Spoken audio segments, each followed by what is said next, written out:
All right, hey everybody, what's going on? It's John Brewer here. I just want to go over an article I just read. Thought it was pretty interesting. Thought I'd share it with you. It's from an article, a publication called Restaurant Dive. Why aren't restaurant workers coming back? Here's what the data shows. I know a lot of people think, especially operators, that it's because of the unemployment benefits that are keeping workers from returning.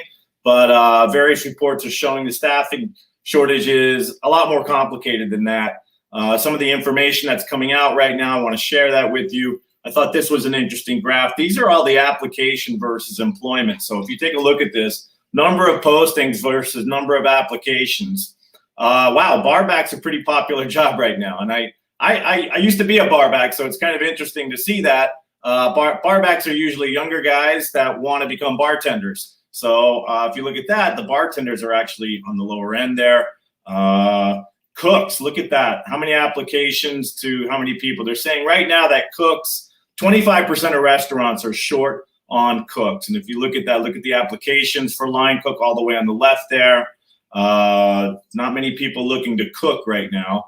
I thought these were really interesting numbers. The number on the left in blue is the number of postings, and then the orange on the right is the number of applications. So if someone posts for barback, they get a lot of applications. When someone posts for line cook, they're not getting very many applications. So I thought that that was all very interesting stuff. Let's get back to the article, though. The article itself starts to state that many operators continue to pin the labor crisis on higher employment benefits. We talked about that. But if you take a closer look, there's a couple of reasons. So one of the reasons that they're talking about, many restaurant employees just aren't coming back. Numerous workers have left the restaurant industry to seek careers elsewhere, especially after many restaurants closed early in the pandemic. So a lot of people just got fired right out of the bat, or they lost their jobs, and they're a little hurt over that. They're a little butthurt. So and rightly so.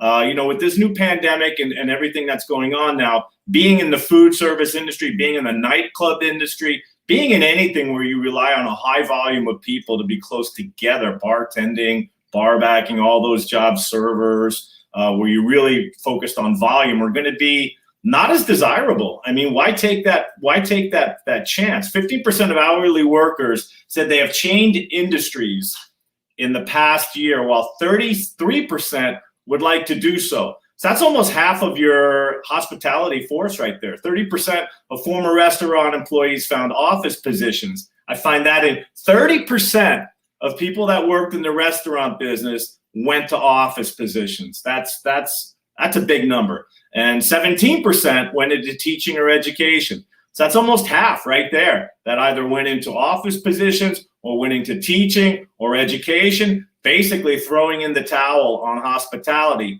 Warehouse logistic jobs, following a boom in inline sales, are up 270%, 78%. On-demand jobs, Uber, the gig economy have taken a lot of employees, which can provide more flexibility for both workers and employers, are up 183% compared to before the pandemic. This is according to Snagajob data. It's a data conglomeration.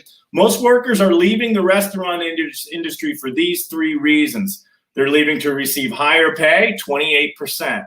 For access to a more consistent scheduled income, 23%. And because they lack access to professional development and promotional opportunities, 17%. That means opportunity to go up the ladder, to work your way up, to become management, which in hospitality is an interesting proposition because you actually lose out on money usually when you become a manager. I know I did.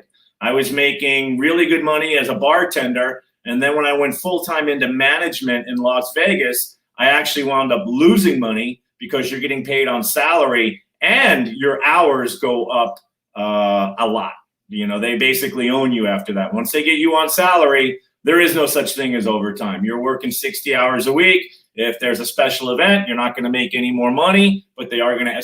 So management really doesn't seem like an appealing road, to work up. If you start off as a hostess and then you become a server, and then from server you become a bartender, every one of those, most likely you're going to make progressively more money. Once you hit management, you're not really going to make that kind of money anymore. So you've got a little reliability when it comes to income. Sometimes you can get insurance, things like that, but usually the pay is not as good for management compared to being a top-line bartender or a top-line server. Of course, it depends on the stations you get, whether you're a pool house or not, all those things. So hourly wages are going up. Many restaurants are offering hiring incentives and hourly wages above minimum wage to attract fresh labor. Limited service hourly wages rose 10% year over year. This is Q2 2021 from Q2 2020, according to Black Box Workforce Intelligence data. Full service line cooks saw wage increases 6% during the period compared to 3% in Q1 2021. So we're barely keeping up with inflation there. But better pay hasn't been enough to keep employees on the job. Turnover rates for both limited service and full service restaurants are higher than they were pre-pandemic, reaching 144% and 106% respectively. So that means they're flipping their employees almost 1.5 times. So that costs a lot of money, training new employees, paying them an hourly wage. It's usually a higher hourly wage while they're training. They're not getting cut in on the tip pool. You're taking away from your servers on the floor. You usually have to pay your servers more to train somebody. So these are all interesting things. We're hearing more cases of abuse. So not a very attractive business to go into when there's actually abuse. 62% of workers have experienced emotional abuse / disrespect from customers.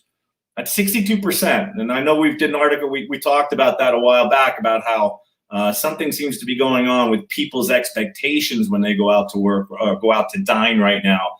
And the employers are getting caught up with that. And 49% said they experienced emotional abuse from their managers. So I thought that was interesting as well. 15% of employees said they experienced sexual harassment from customers or managers / coworkers. So that's the other thing. Restaurants are getting a really bad rap when it comes to work environment. And some of it is I guess it depends on where you work. If you're working at a strip club, obviously harassment is probably going to be part of the job. But and then, if you're working at a restaurant, fast food or Italian restaurant, things could be different. But the industry itself definitely has a bit of a stigma attached to it. Anyway, I thought those were interesting numbers. I hope they help. I hope they give you a little more idea of what's going on in the industry. The bottom line is unemployment really doesn't have as much to go.